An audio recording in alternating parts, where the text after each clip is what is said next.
بسم اللہ الرحمن الرحیم. میں ہوں سید خالد گدزی اور آپ دیکھ رہے ہیں اسٹیٹ ویوز. قرآن پاک ظاہر بہت اہمیت کی حامل کتاب ہے. نبی پاک صلی اللہ علیہ وسلم کے اوپر اترے اور اس کے بعد مسلمانوں کے لیے بلکہ پوری انسانیت کے لیے اس کی کیا اہمیت ہے، اس کے اندر ہے کیا بنیادی طور پر، اور ہر زمانے کے لوگوں کو ان کے زمانے کے تحت سمجھ آتا ہے. اس موضوع پر بات کرنے کے لیے ہمارے ساتھ مذہبی اسکالر ہیں ساجدہ انتخاب صاحبہ اور طارق گردیز صاحب. یہ دونوں جو ہے ان کا بیک گراؤنڈ ذرا ہم اس پہ ڈسکس کر لیتے ہیں. باغ سے تعلق ہے اور سید خادم حسین شہید جن کو شہید اول کہتے ہیں اور ہر سال برسی بھی بنائی جاتی ہے. تو تحریک جدید کشمیر میں ان کی شہادت پہلے ہی شہادت ہے. ان کے یہ پوتے ہیں اور خوش قسمتی سے یہ میرے دونوں بھانجے ہیں اور دونوں نے قرآن پاک ہاتھ سے لکھا ہے. اور اب ذرا یہ رغبت کے بغیر تو ممکن نہیں ہوتا. اور پاکستان کے ایک ٹاپ انٹیلیجنس آفیسر پروفیشنل کے طور پر پالیسی میکنگ میں بریگیڈیئر انتخاب محروم ان کی یہ میسز ہیں. تو وہ جو قرآن پاک کو جو عالمی تناظر ہے اس کو قرآن پاک کی نسبت سے دیکھ کر وہ پالیسی میکنگ میں اپنا رول دیتے تھے. ساجدہ صاحبہ السلام علیکم. وعلیکم السلام. کیسے ہیں آپ دونوں؟ الحمدللہ خیریت سے ہیں؟ اللہ کا شکر. الحمدللہ ٹھیک ٹھاک. آپ سنائیں کیا؟ الحمدللہ. آپ کا بہت بہت شکریہ ہمیں آپ نے انوائٹ کیا. نہیں، آپ اس موضوع پہ بات کرنے کے لیے کافی ٹائم سے ہم سوچ رہے تھے کہ چونکہ انتخاب صاحب کے بعد ہم شاید اس موضوع پہ بات کرنے سے ہم دور ہیں. تو ہمیں لگا کہ ہمیں کرنی چاہیے. تو پہلے یہ بتائیں کہ کیسے ایکسپیرینس کیا آپ نے تو 2 مرتبہ قرآن پاک ہاتھ سے لکھا اور ترجمہ سمیت لکھا. ایک ترجمے کے ساتھ لکھا تو ایک بغیر ترجمے. اچھا، بغیر ترجمہ کے. تو یہ ہوا کیسے، خیال کیسے اور کتنے عرصے میں لکھا آپ نے؟ انتخاب صاحب کی طرح تو ہم نہیں ہو سکتے ویسے ان کی، کیونکہ ان کا نالج تو بہت زیادہ تھا اور ماشاءاللہ وہ بڑے وسیع پیمانے پہ درس و تدریس. نہیں، میں نے ایک دفعہ پوچھا ان سے کہ آپ کی رغبت کیسے ہوئی قرآن پاک کی طرف، چونکہ قرآن پاک آپ کو پتہ ہے وہ کس طرح بہت زیادہ ڈسکشن ہوتی تھی ہر وقت. تو وہ جب میں نے پوچھا تو وہ کہتے ہیں کہ جو ہے نا بیگم کی وجہ سے وہ پڑھتے ضرور تھے، لیکن یہ کہ جس طرح ہوتا ہے نا ایک بندہ بہت زیادہ وہ نہیں ہوتا، ریگولر نہیں ہوتا جیسے. تو لیکن میں تو الحمدللہ تھوڑا سا تھا کہ ریگولر تھی، پڑھنا بھی پڑھانا بھی یہ وہ. تو پھر یہ تو خیر میرے فادر ان لا کی وجہ سے شروع ہوا تھا. اللہ ان کو جنت الفردوس میں جگہ دے. لکھنے کا جو شوق پیدا ہوا کہ ڈیڈی نے کہا کہ میں آج گیا ہوں ادھر کیا اس میں بکس والے مارکیٹ میں نا. تو وہاں پہ مجھے ایک قرآن پاک جو ہینڈ ریٹن قرآن پاک ہوتا ہے تو وہ مجھے ملا 50,000 کا. وہ اس وقت تھا، یہ 2003-04 کی بات ہے. تو کہتے ہیں لیکن وہ اتنا بوسیدہ ہو چکا تھا کہ میں اس کو نہیں خرید کے لایا. تو ایسے باتیں کرتے کرتے میں نے ایسے ہی کہا، میں نے کہا ڈیڈی ہم خود بھی تو لکھ سکتے ہیں. آپ ڈیڈی بہت زیادہ پڑھنے لکھنے والے اور 24 گھنٹے وہ لکھتے پڑھتے تھے. تو میں نے کہا ہم لوگ بھی لکھ سکتے ہیں. تو پھر میری ایک فرینڈ بھی تھی بلکہ اس نے بھی کہا کہ میں بھی لکھتی ہوں، ساجدہ آپ بھی لکھو. فصیح کہنے لگا میرا بیٹا جو ہے وہ کہتا ہے ماما میں بھی لکھتا ہوں. ڈیڈی نے کہا میں بھی لکھتا ہوں. یہ کس عرصے کی بات ہے؟ یہ 2003-04 کی بات ہے. تب کہاں پوسٹنگ تھی؟ ہماری پوسٹنگ پنڈی میں تھی. اچھا. اتنے میں ہماری کراچی پوسٹنگ ہو گئی تو یہ سارا سین ختم ہو گیا. لیکن میں جب کراچی گئی تو وہاں پہ ابھی ہمیں گھر نہیں ملا تھا، MOQ تھا. تو MOQ میں اتنے کام کاج نہیں ہوتے اس طرح سے. تو وہاں پہ میں نے لکھنا شروع کر دیا. میں نے سوچا شاید ڈیڈی نے بھی شروع کر دیا ہوگا اور میری فرینڈ نے بھی شروع کر دیا ہوگا ساروں نے. تو میں نے الحمدللہ بغیر ترجمے کے لکھا. وہ 3 ماہ میں لکھا اور ساتھ میں وہ قاری صاحب چیک بھی کرتے تھے اور یہ ہوتا تھا. تو میں نے لکھ لیا. تو میں نے ڈیڈی کو پوچھا ایسے فون پہ، میں نے کہا ڈیڈی آپ نے لکھا ہے؟ تو کہتے ہیں نہیں میں نے تو شروع ہی نہیں کیا. تو پھر مجھے دل کیا کہ میں ان کو گفٹ کر دوں. وہ پھر میں نے ان کو گفٹ کر دیا تھا اور وہ بہت خوش ہوئے. وہ ویسے ہی مجھ سے بہت پیار کرتے تھے. تو اس کے بعد پھر انتخاب کی پوسٹنگ ہو گئی UN مشن لائبیریا. اور پھر میرے پاس ٹائم تھا الحمدللہ. اس کا پازیٹیو یوز پھر یہی ہو سکتا تھا کہ قرآن کو سمجھنا پڑھنا. اور میرے گھر میں ماشاءاللہ دورہ قرآن اور درس و تدریس بھی چلتا تھا. صحیح. تو پھر پیچھے سے مجھے کافی ٹائم مل گیا تو میں نے قرآن پاک لکھا، یہ جو میں ابھی لائی ہوں ترجمے کے ساتھ. جی. دوسری دفعہ کیسے لکھا، کب لکھا؟ دوسری دفعہ 2006 میں. اچھا. ہاں، یہ 6 ماہ میں میرا کمپلیٹ ہوا تھا. صحیح. وہ تو آپ نے ترجمہ کے ساتھ لکھا ہے. یہ ترجمے کے ساتھ لکھا. تو اس کا یہ پھر کیسے موٹیویشن کیسے ہے اور کس طرح کیا؟ موٹیویشن میں تو کہتی ہوں کہ قرآن ہماری زندگی کا مقصد ہی اسی سے پورا ہوتا ہے. ہم نے تو اس کو صرف کسی کوئی فوت ہوتا ہے تو پڑھتے ہیں ثواب کے لیے, یا الماریوں میں اس کو غلاف میں کور کر کے رکھ لیتے ہیں, ادب احترام سے رکھتے ہیں. ادب احترام بھی بہت ضروری ہے, لیکن جب تک اس کی ان ڈیپتھ اسٹڈی آپ نہیں کریں گے تو آپ کو نہیں سمجھ آئے گی کہ قرآن ہم سے کہتا کیا ہے. آپ تو چونکہ ریگولر کلاسز لے رہی ہوتی ہیں, ریگولر کلاسز لے رہی ہوں الحمدللہ. قرآن اینڈ لائف وتھ ساجدہ انتخاب میرا یوٹیوب پہ چینل ہے, اس پہ میرا چل رہا ہے ماشاءاللہ دورہ قرآن. ابھی کل میرا 15 پارہ چل رہا ہے ماشاءاللہ. تو خاص طور پہ چلیں میں سورہ بنی اسرائیل کی تھوڑی سی آیات بتا دیتی ہوں, جہاں پہ اللہ سبحانہ تعالیٰ بار بار یہی کہتے ہیں, اور یہ ہر نبی کے دور میں اللہ سبحانہ تعالیٰ نے ان کو یہی میسج کنوے کروایا امت کے لیے کہ اللہ سبحانہ تعالیٰ کے ساتھ شرک مت کریں. اور ہم چھوٹے موٹے شرک تو سارے کرتے ہی ہیں. پھر لیکن ساتھ میں آتا ہے کہ والدین کے ساتھ حسن سلوک کریں. اور سورہ بنی اسرائیل میں جو میں نے کل پڑھایا خاص طور پہ, تو اس میں تو یہ تھا کہ اف تک مت کہیں ان کو. اگر ان میں سے کوئی ایک بڑھاپے میں پہنچ جائے تو ان کے ساتھ بے انتہائی نرمی سے, عاجزی سے بچوں کی طرح ٹریٹ کریں, بچوں کی طرح ٹریٹ کریں. تو ساتھ میں لیکن رشتہ داروں کا مسئلہ آ جاتا ہے, قریبی رشتہ دار, پھر دور کے رشتہ دار, پھر مسافر, پھر یتیم, پھر مسکین. لیکن ہمارے معاشرے میں یہ چیزیں بہت کم پائی جاتی ہیں. والدین کے ساتھ بھی آج کل حسن سلوک اس طرح سے نہیں ہو رہا. بچے بلکہ کہتے رہتے ہیں آپ کو پتہ ہی نہیں ہے, آپ کو کیا پتا. اکثر یہی سننے میں آتا ہے. اور یعنی ہم لوگ شاید زیادہ پڑھے لکھے ہیں یا اس طرح سے, تو جب تک ہم اس قرآن کی اس طرح ان ڈیپتھ اسٹڈی نہیں کریں گے تو نہیں آئے گا. اب تو خیر میں کہتی ہوں کہ انگلش میں بھی اس کا ترجمہ, جو بچے انگلش پڑھنا چاہتے ہیں تو اس کو وہ انگلش میں اس کی ٹرانسلیشن پڑھ لیں, لیکن اس سے رہنمائی, یہ ہماری گائیڈ لائن ہے. اور سب سے بڑی بات, ابھی تو رمضان بھی آ رہا ہے نا, تو اپنی مغفرت کے لیے اگر آپ نے کچھ کرنا ہے تو سب کے لیے استغفار کر کے, سب کو معاف کر کے, دل سے سب کے لیے, رشتہ داروں سے, کسی سے اگر کوئی ناچاکی ہے, کوئی حسد یعنی ناراضگی ہے, آپ کو کبھی کسی نے ہرٹ کیا ہو سکتا ہے نا, تو آپ دل سے اس کے لیے معافی مانگیں, پھر اپنے آپ سے معاف کر کے تو اللہ سبحانہ تعالیٰ کو راضی کرنے کی کوشش کریں. تو یقین مانیں اللہ سبحانہ تعالیٰ راضی بھی ہوں گے, کیونکہ ورنہ نبی صلی اللہ علیہ وآلہ وسلم کی حدیث ہے اسی سے ریلیٹڈ کہ حضرت جبرائیل علیہ السلام نے آ کے بتایا کہ اگر کسی نے رمضان کو پایا اور اس نے اپنے لیے مغفرت نہیں کروائی تو پھر اس رمضان کا فائدہ کوئی نہیں. کھانا پینا بند کرنا, اللہ سبحانہ تعالیٰ کو ان چیزوں سے کوئی سروکار نہیں ہے. اس کو تقویٰ چاہیے. اور تقویٰ کیا ہے؟ میں آپ کی طرف آتا ہوں. طارق گردیز صاحب, چونکہ آپ سرکاری آفیسر ہیں, پاسپورٹ انچارج ہیں, تو یہ بتائیں کہ آپ کو کیسے ٹائم مل گیا قرآن پاک پڑھنا؟ تو پڑھتے تو ہیں لوگ, لیکن لکھنے کا. جی خالد گردیز صاحب, اصل میں 2012 یا 13 میں بغیر انتخاب صاحب اور باجی یہ ہمارے گھر بیٹھی تھی. اچھا. اور بیسکلی مجھے انہی سے انسپریشن اور موٹیویشن ملی ہے. اچھا. ہوا یہ کہ ان سے ڈسکشن کے دوران میں نے کہا آپ نے قرآن پاک لکھا ہے تو میں بھی لکھنا چاہتا ہوں, مجھے بتائیں کہ کیسے لکھا جائے. تو یہ کہتی ہیں کہ میرے پاس تو ٹائم تھا, مجھے تو اتنا ایشو نہیں ہوا, تو آپ جاب بھی کرتے ہو تو کیا پتہ آپ لکھ بھی پاؤ گے, چونکہ میرے ساتھ باقی جن نے بھی ارادہ کیا تھا کوئی بھی نہیں لکھ پایا. میں نے کہا نہیں, چونکہ باجی اور میں, ہمارے میں حالانکہ 6 سال کا گیپ ہے مجھ میں باجی میں, لیکن بچپن سے دونوں آپ مجھ سے بڑے ہیں. آپ سے بڑے ہیں. اور مجھے یہ نہیں سمجھ آ رہی ہوتی مجھے کہ آپ کو کیا تو انفیکٹ بچپن سے ہی ہم دونوں کا اسپیشلی اسلام کی طرف جو ہے نا رجحان زیادہ تھا, اور ہم دونوں کا اکثر کمپٹیشن بھی رہتا تھا, نفلی عبادات کرنا, روزے رکھنا, اور ایون ہمارے اوپر جب فرض ریس لگا کے ایگزیکٹلی قرآن پاک مثلا رمضان میں اگر ان نے 2 قرآن پاک پڑھنے, میری کوشش ہوگی کہ 2 سے زیادہ ہی پڑھوں, یا میں نے 2 پڑھے تو ان کی کوشش, اور ہم دونوں کا گھر میں کمپٹیشن زیادہ ہوتا تھا. تو وہ میں نے جب ان کو دیکھا کہ انہوں نے یہ لکھا ہے تو میں بھی لکھ سکتا, اگر یہ لکھ سکتی تو میں کیوں نہیں لکھ سکتا. ہاں میرے لیے مشکل ضرور تھا, چونکہ جاب کے ساتھ, اور میری ٹرانسفر بھی کبھی کہیں ہوتی ہے, کبھی کہیں آپ ملک سے باہر بھی رہے, وہاں پر بھی ذرا بڑا ٹف, وہ بھی میں آپ کو بتاتا ہوں. انفیکٹ جب اس وقت میری ٹرانسفر تھی باغ ارجا میں. اب ارجا میں بھی دن صبح جانا, شام کو آنا, اور شام کو اتنا ٹائم نہیں ہوتا تھا میرے پاس لکھنے کا.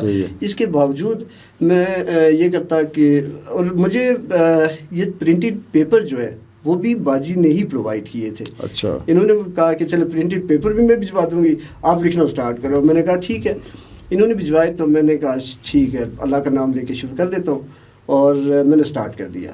تو میں نارملی صبح فجر کے ٹائم، فجر کے بعد آدھا گھنٹہ جو بھی ٹائم ملتا تھا، یا رات کو آفس سے آنے کے بعد تھوڑا بہت جو ٹائم ملتا تھا تو وہ میں تھوڑا تھوڑا لکھتا رہا. اس دوران میری ٹرانسفر مظفرآباد ہو گئی.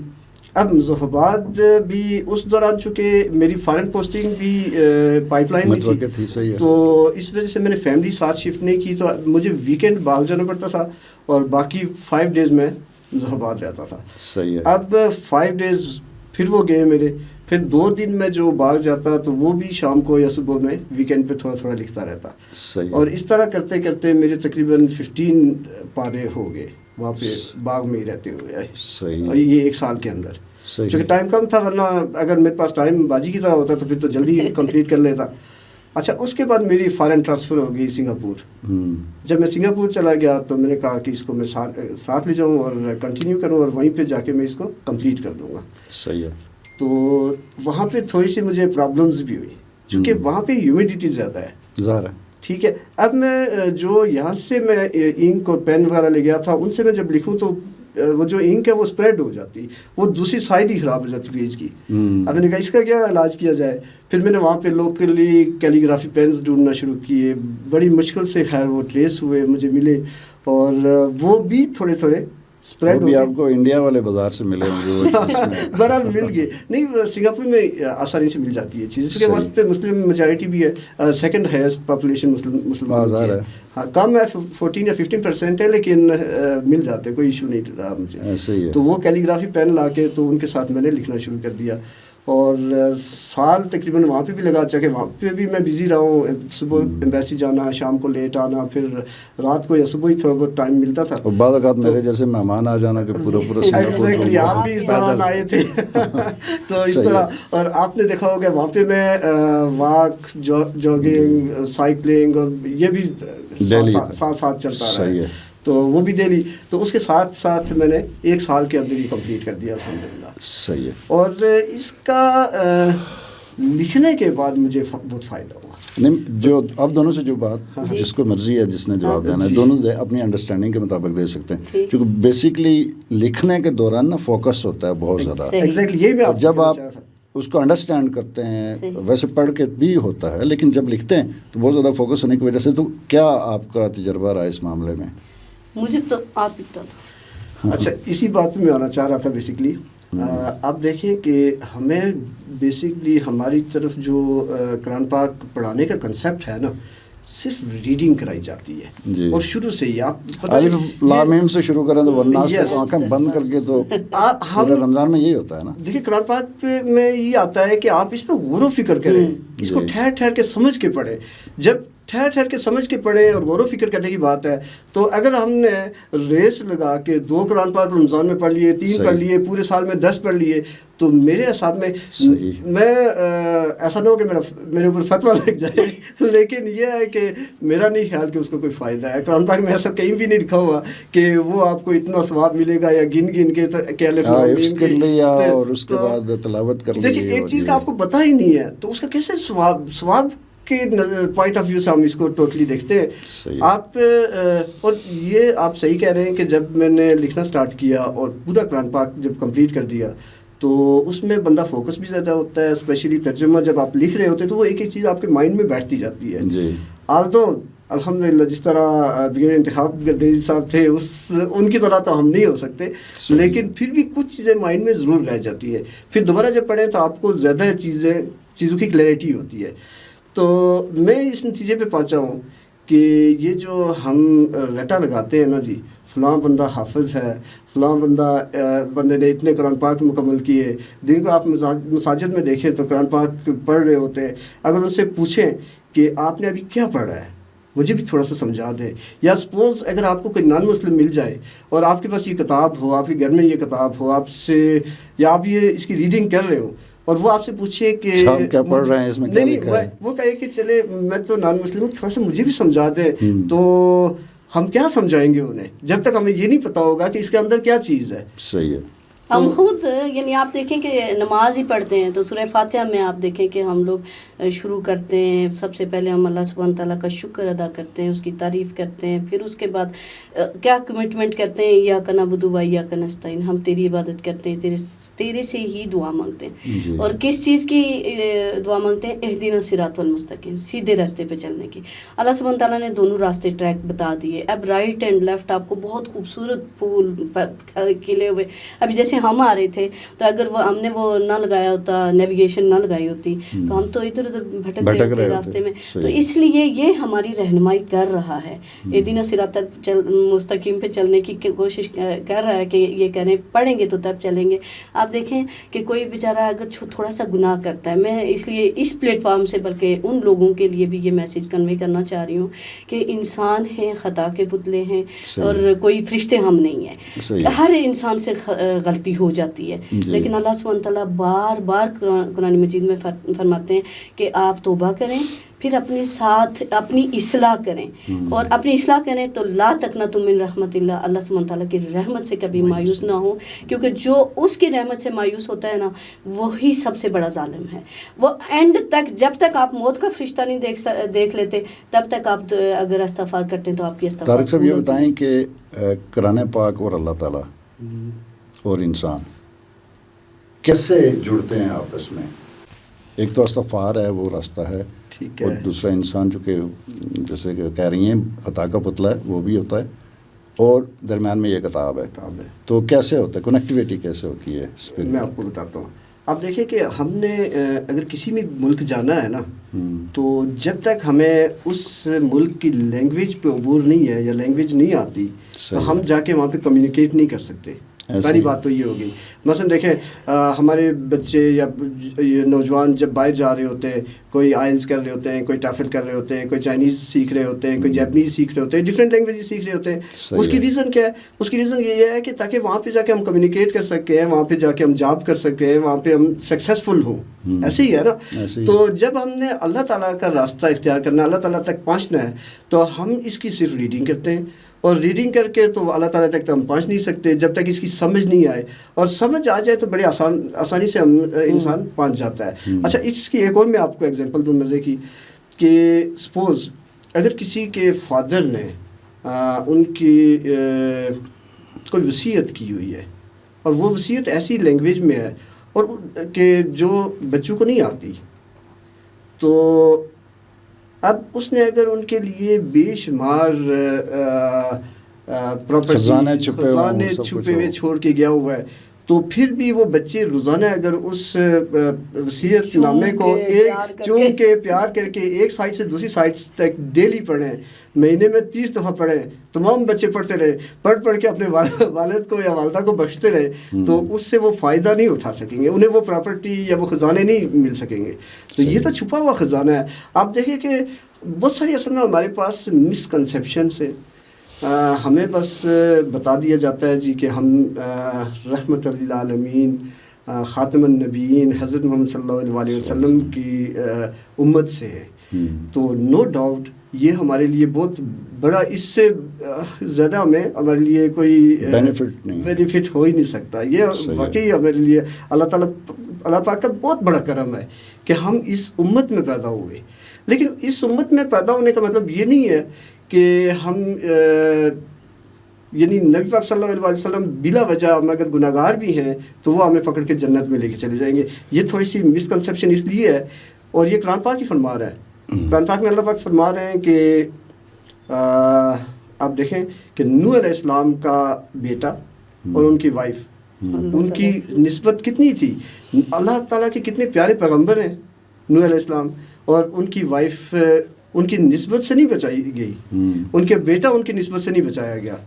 پھر لوط علیہ السلام کی وائف، وہ ان کی نسبت سے نہیں بچائی گئی، اور اگر ہوتا ایسا تو پھر فرعون کی وائف وہ تو جہنم میں چلی جاتی، جبکہ فرعون کے گناہوں کی وجہ سے وہ جہنم میں نہیں جائے گی۔ اچھا، کلک بانجی حضور مجھے یہ بتائیں کہ کیا آسان طریقہ ہے قرآن پاک سمجھنے کا؟ صحیح، یا تو میں تو کہتی ہوں کہ خود بھی پڑھا جا سکتا ہے، لیکن آج کل تو سوشل میڈیا پہ ہر دنیا کا بندہ، یعنی جو اچھے اسکالرس ہیں وہ پڑھا رہے ہیں ماشاء اللہ. اور ہر آپ یقین کریں، ابھی پچھلے دنوں میں انڈیا سے ایک بچی میرے ہاتھوں پہ ہی مسلمان ہوئی الحمدللہ. انڈیا سے کافی بچے میرے اس پہ پڑھ رہے ہیں.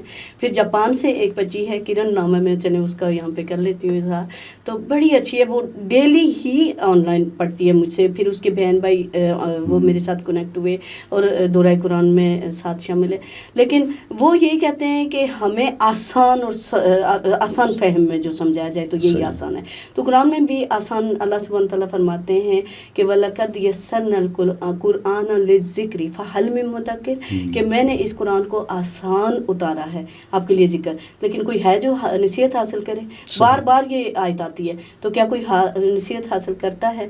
پھر دوسرا یہ کہ آپ دیکھیں کہ مثلا وہی بات طارق والی بات ہی آتی ہے کہ کسی کے اگر فار ایگزامپل وہ ایک میں پڑھ رہی تھی کہ ایک بچہ باہر سے اپنی ماں کو وہ بیچتا رہا، ڈالرز بیچتا رہا، چیک بیچتا رہا، لیکن اس بیچاری کو پتہ ہی نہیں، تو وہ چیک سارے دیوار پہ لگے ہوئے نا.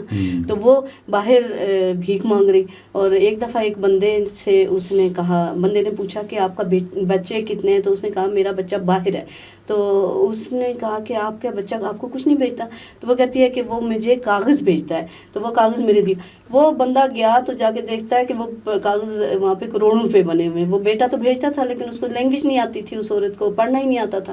تو یہی بات ہے کہ باقی تو آپ دیکھیں نا، پی ایچ ڈی کرنے کے لیے ہم کیا کیا نہیں ایفرٹ کرتے ہیں، ایم فل کرتے ہیں، ہم ڈاکٹرز بنتے ہیں، ہم کتنا کچھ کرتے ہیں، لیکن اس کو بھی تو سمجھنے کے لیے ہمیں چاہیے نا کوئی ٹیچر اچھا لگائیں ہم لوگ.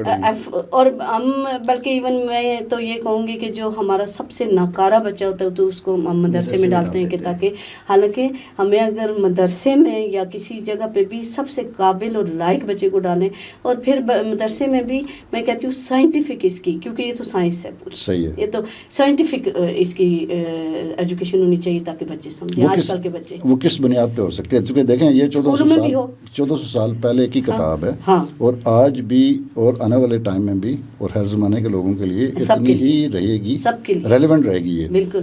تو بنیادی طور پہ سمجھنا کیسے ہے اس کو؟ یہ اسکولوں میں تو کہتی ہوں کہ اسکولوں میں بھی اس کا ڈیلی کم از کم 2 آیتیں سمجھا کے بچوں کے سلیبس میں ہونی چاہیے.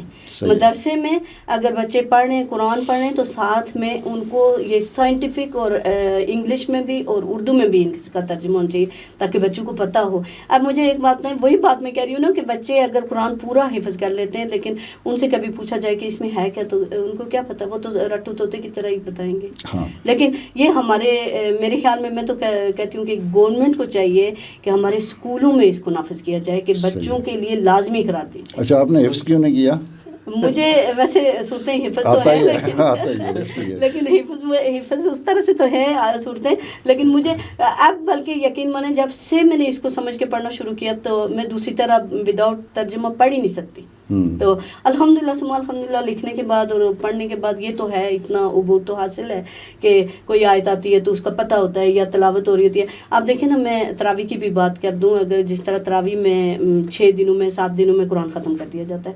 آپ مجھے یہ بتائیں کہ قرآن میں اللہ سبحانہ تعالیٰ کہتے ہیں وَرَتِّلِ الْقُرْآنَ تَرْتِیلًا، اس کو قرآن کو ٹھہر کر پڑھیں، سمجھ کے پڑھیں. تو أَفَلَا يَتَفَكَّرُونَ أَفَلَا يَتَدَبَّرُونَ، کیوں نہیں غور و فکر کرتے، کیوں نہیں تدبر کرتے؟ تو کیا وہ جو تراویح پڑھی جا رہی ہوتی ہے تو کیا اس میں کسی کو پیچھے سمجھ آ رہی ہوتی ہے کہ کیا پڑھا؟ لیکن صرف ثواب کے لیے ہم پڑھ رہے ہیں نا، وہ بلکہ نیند آ رہی ہوتی ہے. اچھا، ایک اور بات یہ، میں تراویح کے لیے ابھی رمضان آ رہا ہے تو وہی بات ہے کہ کہیں مجھ پہ ہی نہ فتویٰ آ جائے. تو نبی صلی اللہ علیہ وسلم نے 3 دن صرف تراویح پڑھی تھی، اور وہ بھی اس کے بعد انہوں نے نہیں پڑھی تھی اس لیے کہ کہیں فرض نہ کر دی جائے. اب آپ مجھے بتائیں، اللہ سبحانہ تعالیٰ کو یہ نہیں پتا کہ ایک مزدور بھی ہے جو محنت مزدوری کرتا ہے، یعنی کتنا کام کرنے والے دن کو آپ روزہ رکھتے ہیں. اللہ نے ہمارے لیے آسانی کی کہ صبح سحری سے لے کے تو مغرب تک صرف روزہ رکھنا ہے، باقی امتوں پہ تو وہ 24 گھنٹے کا روزہ ہوتا تھا. پھر اس کے بعد آپ کھائیں پئیں اور انجوائے کریں جو جس طرح لائف کو کر سکتے ہیں، سوائے اعتکاف کے دنوں میں آپ تھوڑے پابند ہو جاتے ہیں. تو اللہ کو نہیں پتا تھا کہ تراویح ان پہ میں فرض کر دوں یہ پڑھیں. تو قیام اللیل ہے، اس کو کہتے ہیں آپ اس ایزیلی کر سکتے ہیں تو کریں، ورنہ گھروں میں کریں جیسے کریں. لیکن یہ کہ ہم نے تو، آپ نے کہا کہ یہ سائنس ہے، بالکل سائنس، تو اس کی جو سائنس ہونے کی جو ہے وجہ وہ کیا ہے؟ آپ مجھے یہ بتائیں کہ میڈیکل کا سارا اس میں دیا ہوا ہے، ٹھیک ہے. جب ایک عورت کو پریگننسی ہوتی ہے، اس کا حمل ہوتا ہے، اس کے بعد جو اس نے فیڈ کرانا ہوتا ہے، یہ ساری چیزیں اس میں ہیں، ٹھیک ہے. زندگی کا سارا لایا عمل اس میں، اور پورا کوڈ آف لائف اسی کے اندر ہے. آپ دیکھیں، میں وہی کہہ رہی ہوں نا کہ وراثت کا کی ڈسٹریبیوشن آپ اگر ایک دوسرے سے پوچھے بغیر کریں، صرف قرآن کو سامنے رکھ کے کریں، تو کبھی بھی آپ ناکام نہیں ہوں گے. اسی طریقے سے ڈائیورس کا جو اللہ سبحانہ تعالیٰ نے فرمایا، آپ دیکھیں کہ آج کل ڈائیورس ریشو 90% ہوا ہوا ہے میرے خیال میں، کافی اس کے مطابق، تحقیق کے مطابق. تو کیا ہے، ایک تو ٹالرنس آج کل بچے بچیوں دونوں کی نہیں ہے. تو میں تو کہتی ہوں کہ بچوں کی بھی گرومنگ اچھی کریں، تربیت اچھی کریں، ان کو سمجھائیں کہ شادی ایسے گڈی کا کھیل نہیں ہے کہ بندہ آج کل جتنا خرچہ ہو رہا ہے شادیوں میں، ایک فنکشن، دوسرا فنکشن، تیسرا فنکشن، فنکشنوں پہ خرچے کر کے، تو یقین مانیں کہ مہینے کے بعد پتہ چلتا ہے کہ خلا کا وہ کیس دائر ہو گیا ہے، یا ڈائیورس ہو گئی، یا سپریشن، اور حق مہر بھی جی کروڑوں روپے ہوتا ہے، ٹھیک ہے. اس سے بہتر ہے کہ ہم سادگی اپنائیں جیسے قرآن کرتا ہے، اور نکاح کریں، شادی رخصتی کر کے ولیمہ کریں، اور چلو 2-4 بندوں کو کھانا کھلائیں تو ٹھیک ہے، نہیں کھلائیں تو کوئی اتنا مسئلہ نہیں ہے، وہ بھی آپ کی مرضی، کھجوریں بانٹ لیں، چھوارے بانٹ لیں، لیکن ایزی کریں، شادی کو ایزی کریں. ڈائیورس میں قرآن میں اللہ سبحانہ تعالیٰ فرماتے ہیں کہ اگر ایک مرتبہ میں، یعنی ایک ٹائم میں اگر 100 مرتبہ بھی کہہ دیں، وہ ایک ہی کاؤنٹ ہوگی. اور اس میں یہ ہے کہ آپ اسی گھر میں رہیں. تو ہمارے معاشرے میں یہ ہے، ابھی لڑکے کی زبان سے نکلتا نہیں ہے تو وہ جی بیگ اٹھایا اور ادھر ادھر چلے گئے، پھر وہ دوسرے بندے بھی اس میں اور شیطان کے وسوسوں کی طرح ڈال دیتے ہیں کہ اچھا کیا، آپ جانا ہی نہیں ہے، یہ کرنا، بس وہ وہاں پہ ہی. لیکن اس میں کون سفر کرتا ہے؟ بچے. جی آج کل بچے زیادہ سفر کر رہے ہیں. مائیں چھوٹی چھوٹی بچوں کو لے کے بیچاری ادھر، کبھی ننیال میں تو کبھی دادیال میں تو کبھی کہیں تو کبھی کہیں. تو اس چیزیں، اس پلیٹ فارم سے آپ بھی یہ میسیج ضرور کنوے کیا کریں کہ بچوں کی تربیت اچھی کریں. موبائلوں سے تھوڑا سا بچوں کو وہ کریں کہ صرف موبائل پہ وہ نہیں، تربیت نہیں ہوتی، ان کی گرومنگ نہیں ہوتی. ماں باپ اپنے بچوں کو ٹائم دیں ان کو. اور سب سے بڑی بات یہ کہ بچوں کو اپنا اتنا کانفیڈنس دیں کہ وہ آپ کے ساتھ بات شیئر کر سکیں کہ باہر ہمارے ساتھ کیا ہوا اور کیا نہیں ہوا. یہ ضرور سب سے بڑی بات یہ کہ قرآن پاک کو ریگولر رکھیں، سمجھنے کے لیے اور کرنے کے لیے. طارق صاحب، مجھے جو آپ لوگوں سے بات چیت کر کے جو چیز سمجھ آئی ہے وہ یہ ہے کہ قرآن پاک کو اگر سمجھنا ہے اور ترجمہ کے ساتھ، تو اس کو لکھا جائے. صرف لکھا ضروری نہیں ہے لکھا جائے، ہر بندہ ظاہر نہ ٹائم دے سکتا ہے، نہ لکھ سکتا ہے، ضروری نہیں لکھا جائے. لیکن ایک چیز ضرور ہے کہ آپ دیکھیں کہ ہم ہمیشہ شارٹ کٹس کے چکر میں ہوتے ہیں. کسی بھی معاشرے میں آپ دیکھیں کہ کسی بھی کوئی بھی کام کرنا ہو تو ہماری کوشش ہوتی ہے کہ شارٹ کٹ میں ہو جائے.